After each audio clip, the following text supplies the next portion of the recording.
Lord Hastings began 1483 as one of the most powerful men in England, and within weeks he was dead, executed on Tower Green without a trial. The castle he left behind at Ashby-de-la-Zouch still holds the story of how a loyal friend of the king ended up at the centre of one of England's darkest political storms.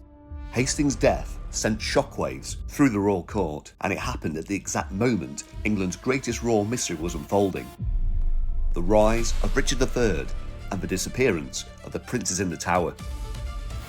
In the 12th century, this place was just a manor house, but by the 1400s, under the Hastings family, it had become a statement of power designed to show everyone exactly how important they were. And at the centre of it all was William, Lord Hastings, a man who had helped shape the reign of Edward IV. Hastings wasn't just another noble, he was Edward IV's closest friend, his chamberlain, and the man who had helped him to win the crown. But everything changed the moment Edward died. When Edward died in April 1483, Lord Hastings became one of the key figures guiding the transition of power to the new king, Edward V. Edward V was only 12. He was too young to rule, too young to command loyalty, and he was far too young to survive the political shocks that were already circling. So England needed a protector, someone to govern until the boy came of age. And Edward had already named the man he trusted most, his brother Richard, Duke of Gloucester. Richard had a reputation for loyalty, military skill and competence. He'd governed the north for years with real authority, so when he stepped forward as Lord Protector, it wasn't a coup, it was expected. But the moment Richard took up that role, he walked straight into a political storm. The Woodville family, who were relatives of the young king through his mother, wanted control of the government. Hastings had spent years fighting the Woodville influence, so at first him and Richard were on the same side. But alliances in 1483 were fragile, and the balance of power was shifting by the hour.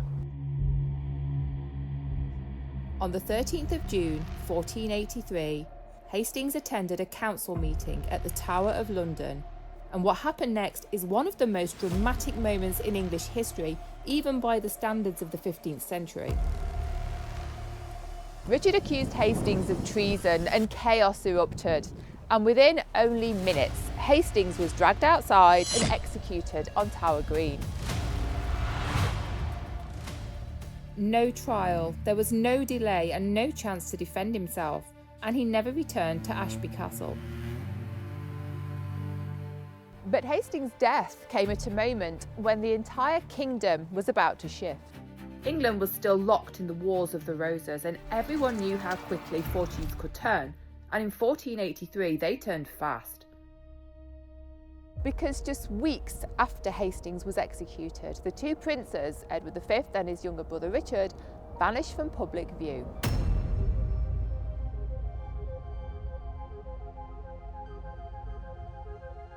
Hastings sits right in the middle of several theories about what happened next. Richard accused Hastings of treason, of plotting with the Woodville family to overthrow the Protectorate and ambush him at the council meeting.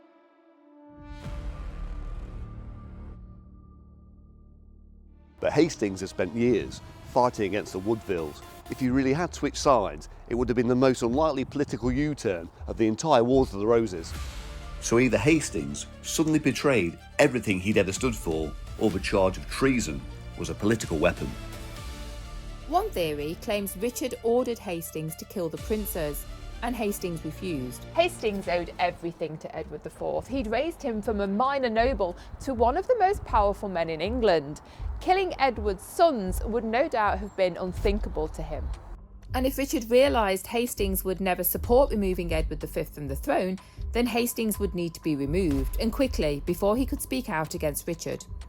But the opposite theory is far darker.